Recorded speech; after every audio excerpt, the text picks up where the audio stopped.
बहुत खुश हूं मैं आपको। पति पत्नी हंसते हैं तो दो ही लोग दुनिया में खुश होते हैं, एक ब्रह्मा जी क्योंकि उनकी हुई नहीं है, एक सुरेंद्र शर्मा जी ये साथ में लेके चलते नहीं हैं, और एक मेरी क्योंकि मेरी नई है इसलिए थोड़े से आनंद लग लेते हैं, उठा लेते हैं, उनके साथ घूम लेते हैं। बहुत अच्छा लगा।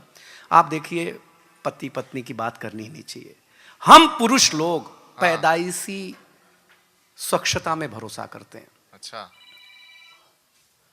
आप ध्यान से सुनेंगे तो आपको मजा आएगा। हम पुरुष सलून में जाके बाल कटा करके दाढ़ी बना करके आते हैं, घर में आते ही तुरंत नहाते हैं क्योंकि हम स्वच्छता में भरोसा रखते हैं।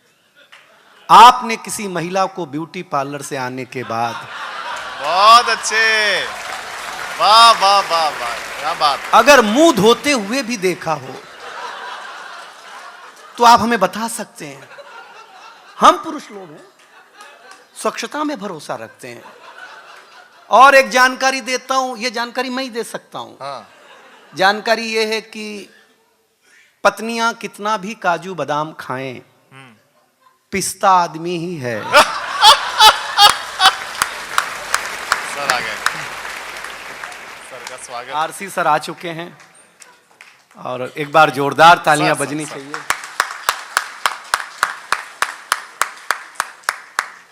सर अब तक जितने कवियों ने सुनाया सबने अच्छा सुनाया है, खास करके दो महान कवि। आपको देख करके हम खुश हो गए, उसके पीछे छोटे मोटे कारण हैं। सर अभी बरेचा सर ने एक आयोजन ऑयल इंडिया ने किया था कोलकाता में, और सर थे, सर को इतना हंसाया कि सर ने बीच में ही बरेचा सर से कहा कि इनको दुल्हा जान बुलाओ। अब जब कवि सम्मेलन शुरू हुआ तो सर थे ही नहीं। अब हम टेंशन में कि अगला स्टेशन करने के लिए बीच में कौन बोलेगा। क्या बात है, बहुत अच्छे, बहुत अच्छे। मतलब मैं तो इसी टेंशन में कि अगली बुकिंग आए सर आए तो, और मुझे दावा है कि आज सुनने के बाद सर बोलेंगे कि अगला प्रोग्राम तुम्हारा नुमालीगढ़ फिक्स हो चुका है। देखिए बड़े अधिकारी कौन होते हैं, क्या बात, माफ करे दुनिया में अभी उस रंग में नहीं आया। एक शेर सुनिए आपने आसाम के लिए, शेर सुनिएगा अच्छा लगेगा कि सुबह के हो जाएंगे शाम के हो जाएंगे, वाह, सुबह के हो जाएंगे शाम के हो जाएंगे, पी ली अगर यहाँ की चाय तो आसाम के हो जाएंगे। वाह वाह, पी ली अगर चाय तो आसाम के हो जाएंगे।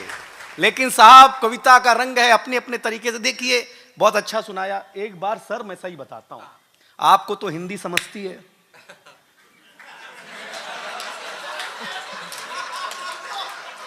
इसलिए मैं कह सकता हूं कि सर सुनिए, आपकी मेरे समझ में नहीं आ रही थी तो भी मैं कह रहा था सर सुनाइए।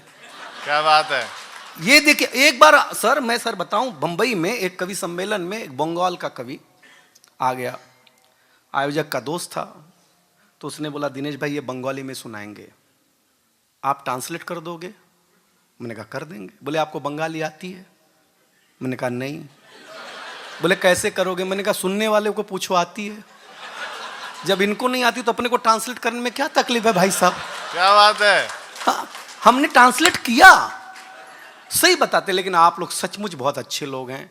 हम तो आपके एयरपोर्ट से बाहर निकले तो देखा कि एक आदमी ने एक कुत्ते को बिस्किट खिलाया।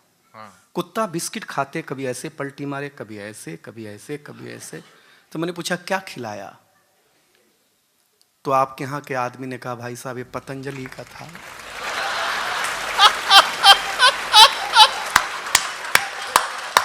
बहुत अच्छे। इसने खाते ही योग शुरू कर दिया है। आपको बताओ प्रोडक्ट बाबा ऐसा बेचता है या कोई आइटम, मतलब पहली बार लगा कि साधु संत सामान भी बेच सकते हैं। हाँ मेरे अच्छा, लेकिन सर आरसी सर मैं सच बताता हूं, मेरे को योग से कभी जीवन में फायदा नहीं हुआ, ना मेरे खानदान को हुआ। हाँ एक बार हम डॉक्टर के पास गए, हमने कहा डॉक्टर साहब सांस लेने में तकलीफ होती है। डॉक्टर बोला कितने बजे उठते हो? मैंने कहा 8 बजे। बोले होगी, बाबा रामदेव के चेले 4 बजे ही सारा ऑक्सीजन खत्म कर देते हैं। बहुत अच्छे। तो तुमको 8 बजे होगी। बहुत अच्छे। हाँ, सब मैं सर सही बताएं आपको, हमारे गांव में जब बाबा आए तो हमारे गांव में टीवी नहीं, हम टिपिकल एक बहुत इंटीरियर गांव में रहते हैं, टीवी नहीं हमारे यहाँ। तो मेरे दादाजी ने कहा मैं लंबा जीना चाहता हूँ, टीवी भेज। मैंने कहा टीवी भेज दी। मैंने कहा क्या देखो? बोले कुछ नहीं देखना, खाली योग करेंगे बाबा को सामने बिठा कर। बोला ठीक है योग करेंगे।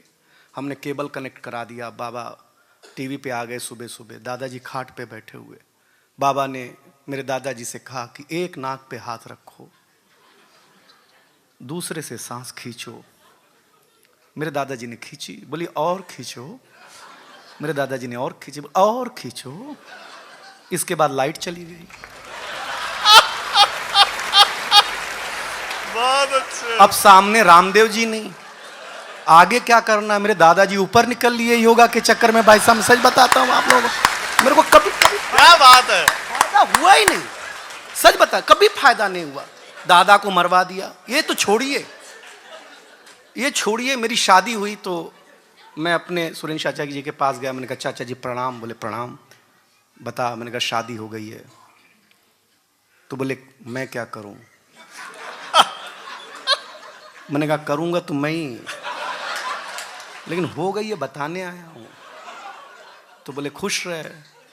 मैंने कहा असंभव। तो बोले क्या करना चाहता? मैंने कहा कहीं घूमने जाना चाहता हूं। बोले हरिद्वार जा। मैंने कहा शादी हुई है, श्राद्ध थोड़ी न हुआ है, वाह। आप हरिद्वार भेज रहे हो। हरिद्वार गया। बाबा ने जो पहला योग सिखाया मेरी बीवी को, एलोपैथी में भी वो ताकत नहीं है। मेरी बीवी को सामने बिठा के बोला बच्चा शादी को कितने दिन हो गए? आजकल बड़े चर्चा में थे, मालूम है ना आपको? तो मेरी बीवी ने कहा 3 महीने हो गए शादी को बाबा जी। बाबा ने कहा आज का पहला योग सीखो, सांस को कंट्रोल करो। क्या बात है। वो आके मेरी माँ को कंट्रोल करने लग गई भाई साहब। अरे हमने कहा सांस बोला, सांस थोड़ी नहीं बोला है। बीबी बोली जो जल्दी फायदा करेगा उसी को ना करेंगे। वाह, हम सही बता रहे हैं आपको। बहुत अच्छे। दूसरे दिन वापस ले गई, बोली आप आज चलेंगे, क्या योग सिखाते हैं? मैंने ले गया। बाबा ने कहा कल बताया था ना सांस को कंट्रोल करो, आज दूसरा योग सीखो, सांस को बाहर छोड़ो। मैंने कहा बाबा शादी 3 ही महीना हुआ है, तलाक 3 दिन में हो जाएगा अगर ऐसे ही सिखाएगा। मुझे बाबाओं से कभी लाभ नहीं हुआ। मेरी बीवी बोली यहाँ नहीं रहेंगे, अब चलो गंगा नहाने चलते हैं। हम चलो गंगा में नहाने ले गया। जैसे ही डुबकी लगा के बाहर आई तो एक नागा बाबा दिख गए।